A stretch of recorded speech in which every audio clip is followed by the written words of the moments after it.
صباح الخير، صباح الخير عليكم كلكم.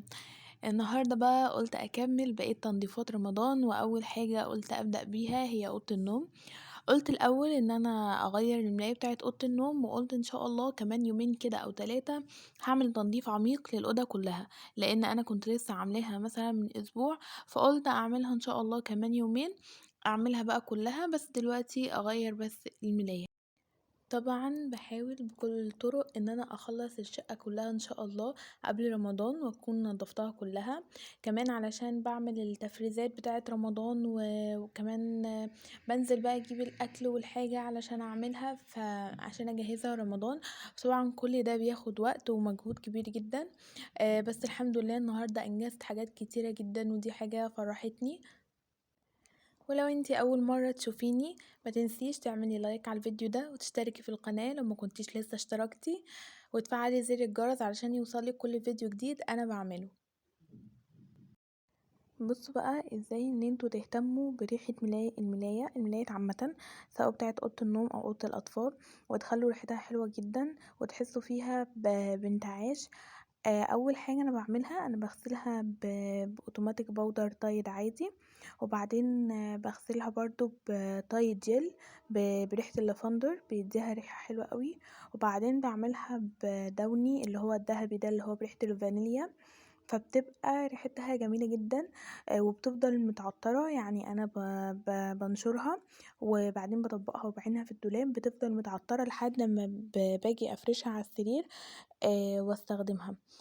فدي حاجة حلوة قوي ليكوا لان انتوا تخلوا يبقى فيه ثبات لتعطير الملاية، لان ناس كتير كانت بتقولي ان هم مش بيعرفوا يعطروا الملايات، ودايما بيلاقوا الملاية مجرد ما هم بينشروها خلاص الريحة راحت منها. فدي اكتر حاجة تحافظ لكم على الثبات بتاع الريحة بتاعة الملاية، واتأكدوا جدا ان انتوا تكونوا يعني مدينها غسلة واتنين، بحيث ان هي تنضف علشان الريحة تثبت فيها. هنا كنت خلصت بقى الأوضة خلاص، دخلت بقى على أوضة الأطفال. طبعا أوضة الأطفال خدت مني مجهود جبار، كان بقالي فترة فعلا ما عملتهاش، يعني كنت بعملها بس مثلا أغير الملايات، أمسح بس التراب وكده. قعدت بقى فترة مش عارفة ان انا اعملها، مكسلة الصراحة، كنت مكسلة ان انا اعملها. قلت لا بقى يعني ادخل بقى اعملها بقى واسمي الله كده واخلصها. بس عايزة اقول لكم بعد ما خلصتها ارتحت، يعني شكلها نفسه يعمل راحة نفسية بجد. النظافة بتفرق قوي قوي قوي، نظافة البيت وان البيت دايما يبقى نظيف ودايما انت تعمليه بيأثر قوي على نفسيتك ونفسية اللي في البيت معاكي، سواء بقى اطفالك جوزك، فدي بتفرق قوي.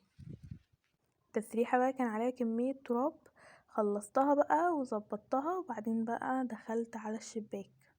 عايزة اقولكوا الستارة كنتوا يعني تحطوا ايديكوا كده التراب يطلع فيها، لان الشباك دايما لما بيبقى على الشارع بيلم تراب كتير جدا، فكان لمم تراب كتير قوي قوي. فانا شلت الستاره بقى خالص وغسلتها، وبدات بقى ان انا انضف الشباك كويس قوي من التراب، يعني طلع منه كميه تراب يعني مكنتش قادره اتنفس من كتر التراب. بعدين لما خلصت بقى دخلت على الدولاب وكده ان انا امسح برضو من عليه التراب، لان التراب بيبقى في كل حته. لقيت بقى السبراي بتاع الخشب خلصان من عندي، قلت لا لازم اتصرف، فجبت ملمع الازاز، قلت لازم امسح التراب باي طريقه.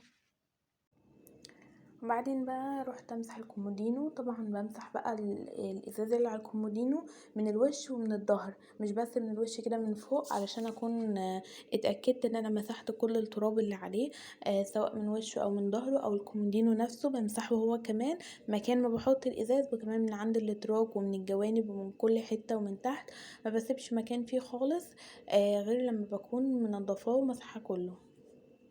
وكمان بمسح السراير من فوق علشان اتأكد برضو ان هي مش فيها اي تراب خالص. فرحانة قوي ان رمضان خلاص فاضله كام يوم ويجي، بجد احساس رمضان بيبقى حلو قوي. رمضان اللي فات ما كنتش عارفة اصوم علشان الحمل وكده، كنت لسه في الشهور الاولى وكان الدكتور مانعني من الصيام. رمضان ده ان شاء الله باذن الله هصوم ومعايا بقى النونة. كل سنة وانتم طيبين جميعا يا رب.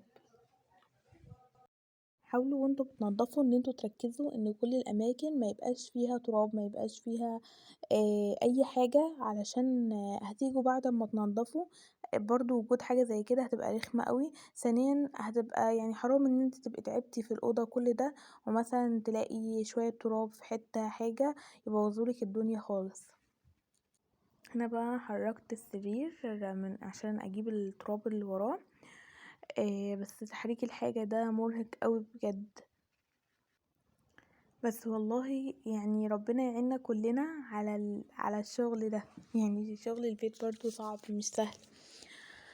بس هنا بقى بعد ما خلصت ولميت تراب من الأوضة كلها، بصوا بقى انا مبحبش استخدم المكنسة وانا بنضف التراب، لان على السيراميك بالذات بحس ان هي مش بتلم التراب كويس قوي، او مش بعرف ان انا معرفش، بحس ان مش لما التراب كله، فبحب اكتر ان انا اعمله بالمقشة وبعدين ابقى اعمل بالمكنسة لو انا عاوزه ولقيت المقشه مش ظبطته قوي. بس لما بيكون انا بعمل على السيراميك لا، بفضل المقشه اكتر من المكنسه.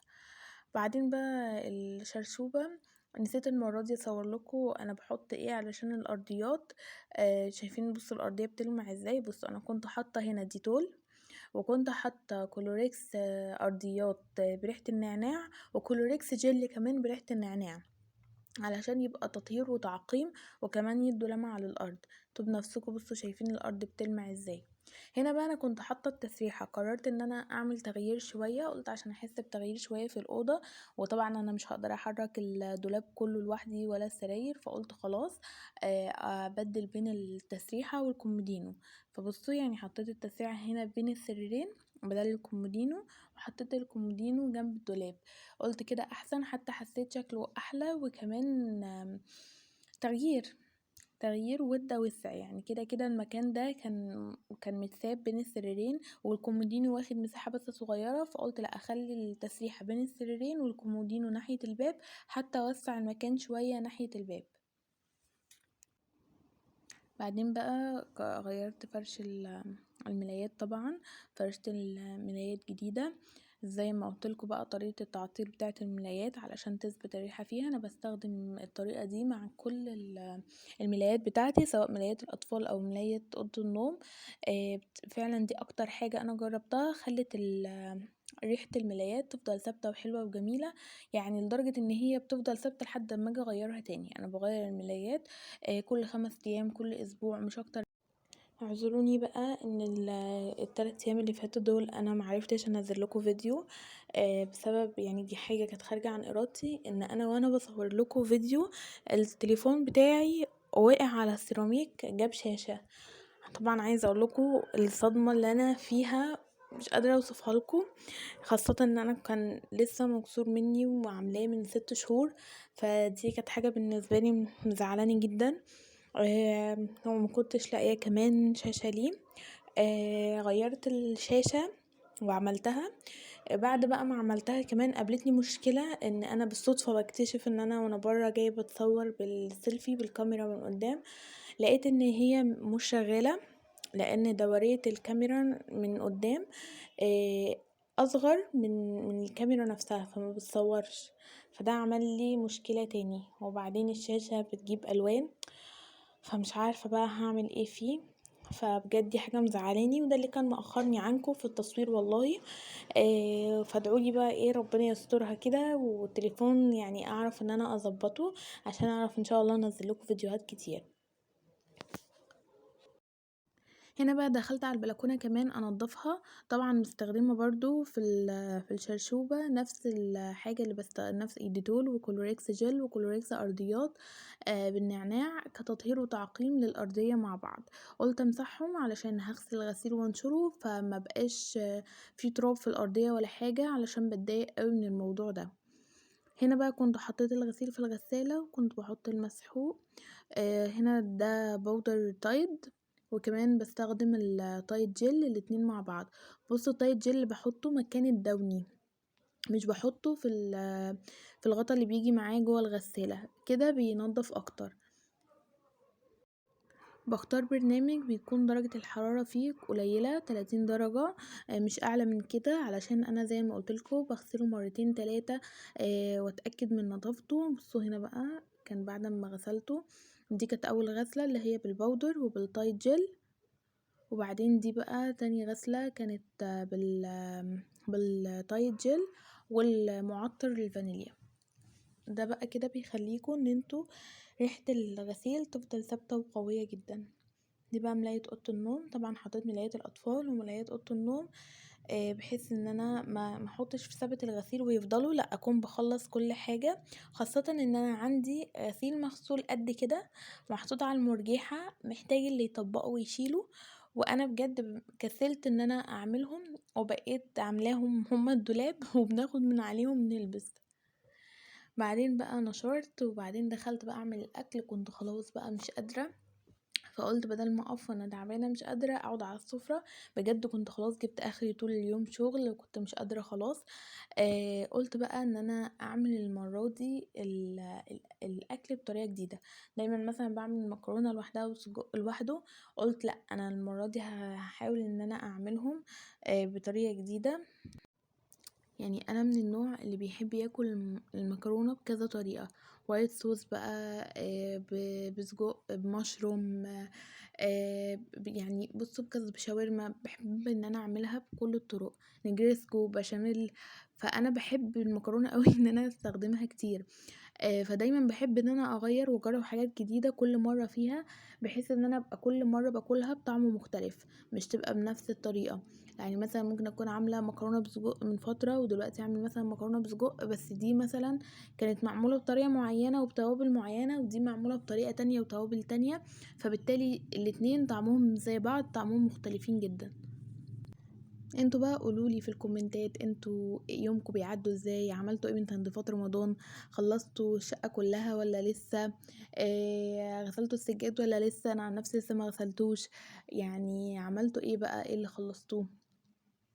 وانتظروا ان شاء الله فيديو لتنظيف سجاد الشقه بتاعي كله باذن الله، هعمله قريب ان شاء الله وانزله لكم واقول لكم بتستخدم ايه، بيحافظ على نظافه السجاد وكمان بيدي لمعه ليه وبيبان فعلا نظافته من غير بقى ما توديه مغسله وتتعبي نفسك وكده.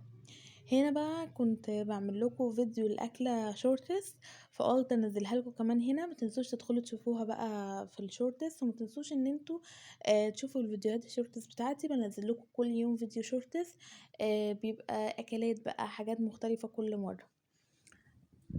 عايزه اقول لكم ان ده كان اخر اليوم وكنت خلاص بقى بعمل الغدا وانا مش قادره وحاسه بارهاق شديد جدا، فكنت بحاول ان انا اعمله على قد ما اقدر، وكمان كنت جوعت بقى من الشغل بقى ده كله، فكنت خلاص يعني مش قادره.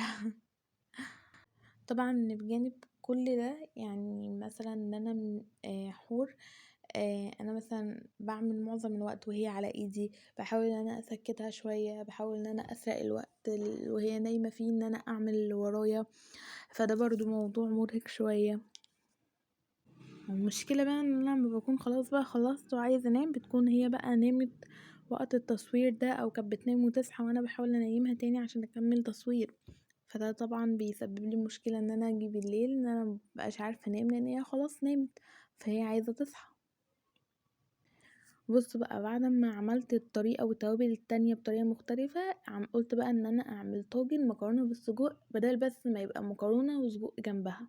فانا قطعت السجق صغنن خالص وعملته بالخضار، والمكرونه الصوص بتاعها عملته بالطماطم وحطيت عليه بصل، شوحت بصل قبل الصلصه وكده، وبعدين حطيت بقى في الطاجن المكرونه وبعدين عليها الصلصه، وبعدين حطيت طبقه سجق، وبعدين حطيت مكرونه تاني وسجق على الوش ودخلتها الفرن 10 دقايق، وبعدين قلبتها في الطبق كده بقى بعد ما خرجت من الفرن. بعدين بقى قلبتها في الطبق، بجد كان طعمها روعة، بجد ملوش وصف. كده يكون يومي النهارده كده خلص وروتين النهارده خلص، وخلصت الحمد لله حاجات كتير قوي من اللي عليا. ان شاء الله انتظروني في روتين جديد وكمان في بقية تنظيفات رمضان وتنظيف السجاد والتفريزات بقى وتنظيف المطبخ وبقية الأجهزة الكهربائية، واشوفكم في فيديو جديد. سلام.